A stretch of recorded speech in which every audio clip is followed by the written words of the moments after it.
Hey everyone, my name is Anuj from I am Koi Code. Just graduated from I am Koi Code. But मेरे को LinkedIn पे ना यार इतनी सारी क्वेरीज आई है कि सर आप अपना SIP का एक्सपीरियंस शेयर कर सकते हैं क्या? भैया यार आपकी SIP कैसी थी यार? तो बहुत सारी चीज़ें आई वहाँ पे, तो मैंने सोचा यार क्यों नहीं कि सबके लिए मेरा SIP का जो एक्सपीरियंस है जो बहुत ज़्यादा यूनिक था वो शेयर ही कर दिया जाए। तो हाँ, मतलब मेरी जो इंटर्नशिप थी, समर इंटर्नशिप पिछले साल, वो थी सुजुकी मोटर्स कॉर्पोरेशन में।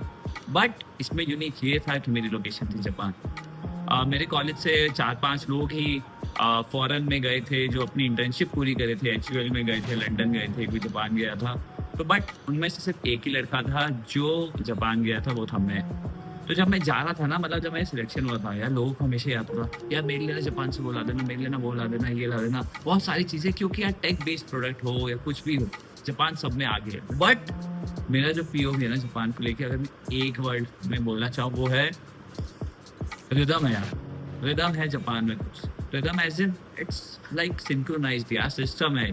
क्योंकि जैसे ही मैं जापान में लैंड करा, क्योंकि मेरी फ्लाइट थी 1 अप्रैल की सुबह, मेरे को जापान में लैंड करा था, टोक्यो में लैंड करा था। वहाँ पे मतलब मैं लैंड करा, वैसे ही मैंने ना एक भीड़ देखी अपनी भीड़, मतलब राजीव चौक मेट्रो स्टेशन से भी ज़्यादा लोग थे उस स्टेशन पे। बट भाई सब ना सिस्टम में चल रहे थे, मतलब वो भाग रहे थे लिटरली, और सबका डिस्टेंस इतना इक्वल, आपको लगेगा कि जैसे यार कोई ना मशीन चल रही है, प्रोसेस चल रहा है और इतना स्मूथ, मतलब आपको कोई धक्का मुक्की नहीं दिख रही, कोई इधर उधर भागते हुए नहीं दिख रहा, दे वर इन अ स्ट्रेट लाइन यार। यही मतलब पहले इंप्रेशन सोचो उस देश का ऐसा है कि मतलब यार सब सिस्टम में है, रिदम में है।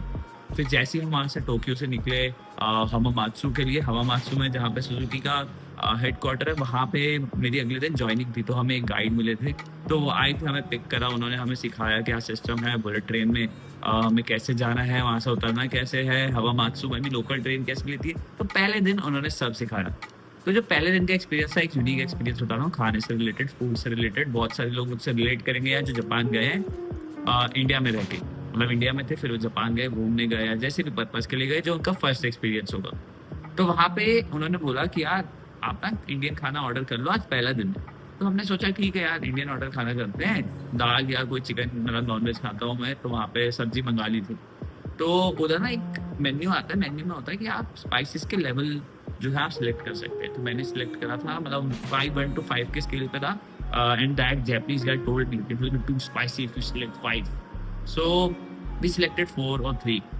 तो मतलब हमने सिलेक्ट करा, वो खाना आया, हमने एक बाइट ली, मतलब मेरे साथ IIM अहमदाबाद के 2 और लोग थे और मेरे साथ 2 लड़कियाँ IIM कोई कोर्स से जो गई थी। तो हमने पहली बाइट ली और वो खाना इतना मीठा था, मतलब वो उसने बोला था इसको 5 पे, it will be too spicy, too much spicy. तो हमने बोला इसको 5 करा दो, वो 5 करके लाया।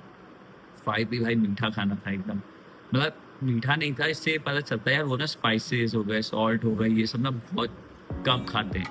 तो जैसे गए वो थोड़ा अलग था, तो उनको बोला कि एक काम करिए आप इसको ना लेवल 10 कर दो, या फिर मतलब इंडियन स्टाइल में ही कर दो आपको, क्योंकि जो वहाँ पे जो शेफ था वो इंडियन ही था, तो उसको बताया, तो उसने वो थोड़ा इंडियन स्टाइल में ट्राई करने की कोशिश करी। बट जो नॉर्मल स्पाइसेस खाते हैं उससे स्टिल थोड़ा कम था। बट यार जो ये फूड की जर्नी है ना, ये भी अपने में यूनिक है, क्योंकि मैं 2 महीना रहा वहाँ पे। सुबह जो मेरे को होटल जहाँ पे अकोमोडेशन मिला था, वहाँ पे रॉ वेजिटेबल्स, बॉइल्ड वेजिटेबल्स खाई जाती है, जूस पिया जाता था, तो यही सब मैं खाता था। सुबह स्पिनच मिलती थी, कैरेट मिलती थी, कॉर्न वगैरह, तो ये सब सारी चीज़ें मिलती थी। तो मेरे को आफ्टर 2 मंथ्स आई रियलाइज जो मेरे जो टेस्ट वर्ड है ना वैसे ही बन गए। तो मैं वापस से जब इंडिया आया, तो IIM कोझिकोड का पहला दिन था, वहाँ पे मैंने ना कुछ सेवई टाइप कुछ आइटम मिलता था जो मैं जनरली फर्स्ट ईयर में नहीं खाता था। यार उस दिन मैंने इतनी भर के खाई ना, क्योंकि मेरे को वो खाना इतना क्रेजी टेस्टी लग रहा था यार। बट उसके बाद से मेरे को लगता है कहीं ना कहीं जो मेरा टेस्ट बड है वो चेंज हो गया है। तो ये एक छोटी सी कहानी थी फूड से लेके। तो हाँ, जब हम लैंड करे उसके बाद हवामात्सु गए, सुजुकी में ज्वाइनिंग हुई। जो मेरा डिपार्टमेंट था न्यू मोबिलिटी सर्विस से था, क्योंकि अब जो शॉर्ट बता देता हूँ, पूरा तो नहीं बता पाऊंगा क्योंकि ऑब्वियस रीजन से। तो अब जो सुजुकी है वो अपना बिजनेस एक्सपैंड करना चाह रही है, तो उसी की स्ट्रैटेजी वगैरह से रिलेटेड मेरा एक काम था वहाँ पे 2 महीना, तो उसी के रिलेटेड स्ट्रैटेजी हो गई, क्लाइंट्स हो गए, स्टेक होल्डर्स हो गए, तो उनसे ही हमारी ओवरऑल वर्क रहा।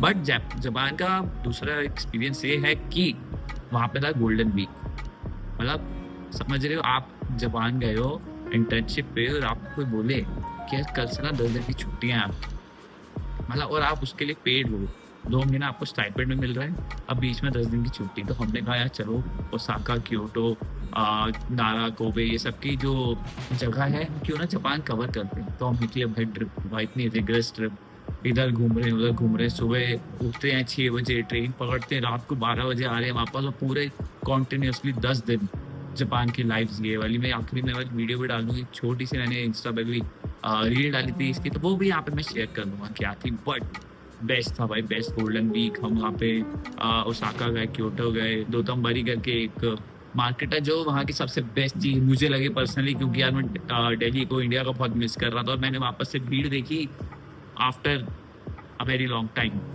और भीड़ इतनी क्रेजी, बहुत मजा करा। सचिन भाई थे आए अहमदाबाद से मेरे साथ, और उत्तम भी था, तो बहुत मजे करे वहाँ पे हमने। 5 लोगों ने मेरे साथ, जो एम कोई कोर्स से लोग थे, उन्होंने भी बहुत मजे करे। प्लस बहुत बढ़िया क्रेजी एक्सपीरियंस था इधर। उसके बाद वापस से हम आए Hamamatsu after like it was around 28 अप्रैल से हमें 10 दिन की छुट्टी मिली थी, ऐसा कुछ था 26 अप्रैल से। फिर हम आए वापस से छुट्टियों के बाद, सुजुकी ज्वाइन करा। सुजुकी ने भी बहुत अच्छा एक्सपीरियंस दिया यार, उनकी वेयर हाउस गए, फैक्ट्रीज गए, प्रोडक्शन गए, प्रोडक्शन हाउस गए, बहुत सारी जगह गए जो सुजुकी ने वहाँ पे हमें दिखाई, और पता चला मेन क्या ना, कल्चर है यार जापान का, जो जो इंडिया को और जापान को डिफरेंट बताता है। मतलब आपको कहते रहो कल्चरल शॉक, कल्चरल चेंज, ये सब थ्योरी नहीं है यार। आप जाते हो ना, अगर वहाँ पे रहते हो तो आपका एक्सपीरियंस होता है, क्योंकि यार वहाँ पे ना रिस्पॉन्सिबिलिटी बहुत लेते हैं। मैं एक चीज़ बताता हूँ, जनरली क्या होता है ना, जब आप लोग कहीं ना कहीं से रिजाइन करते हैं तो होते हैं कोई ना कोई संभाल लेगा। मैं चाहता हूँ मेरे को वहाँ पे पैसे ज़्यादा मिल रहे हैं, करियर अपॉर्चुनिटी अच्छी मिल रही है, तो आप ग्रोथ मिल रही है, तो मैं आप चले जाते हैं। बट जापान पता है क्या, उल्टा ही कॉन्सेप्ट है यार। मैं चला जाऊँगा ना, तो जो मेरे बाद आएगा वो कैसे काम करेगा यार। तो इसलिए वहाँ पे जो कंपनी की तरफ लॉयल्टी है बहुत ज़्यादा है, और बहुत सारे लोग ऐसे पूरी जिंदगी एक ही कंपनी में निकाल देते हैं। तो मतलब एक छोटा एग्जांपल है, बट बहुत प्यारे लोग हैं, बहुत अच्छे अच्छे लोग हैं वहाँ पे। बहुत मज़ा आया, बहुत हेल्पफुल थे। थोड़ा सा कम्युनिकेशन गैप ज़्यादा ही है, मतलब मैं बोलूँगा। एक दिन तो मैं कहानी सुनाता हूँ। एक दिन था कि मेरे को नींबू चाहिए था, रात हो रही थी, मेरे को नींबू चाहिए था, हम कुछ खा के आए थे, तो आई वेंट रिसेप्शन, आज हिम लाइक, मैंने उसको ट्रांसलेटर दिखाया, उसमें लिखा हुआ था कि रिसेप्शन में मैंने पूछा do you guys have lemon. तो मतलब इसका मतलब ये था यार कि मैं रिसेप्शन से पूछ रहा हूँ कि होटल में या फिर आप लोगों के पास नींबू है क्या उधर। तो उसने बोला रिप्लाई में, जितनी भी उसको इंग्लिश आती थी, पर्सनली आई डोंट हैव। और मैंने कहा यार I was not asking you, मैंने पूछा hotel, then again he replied personally I don't have. थोड़ा सा मतलब कम्युनिकेशन गैप ज़्यादा है। तो जो भी जापान जा रहा है वहाँ पे ये छोटी छोटी चीज़ें हैं जो आपको तंग कर सकती हैं। कम्युनिकेशन हो गया, फूड हो गया।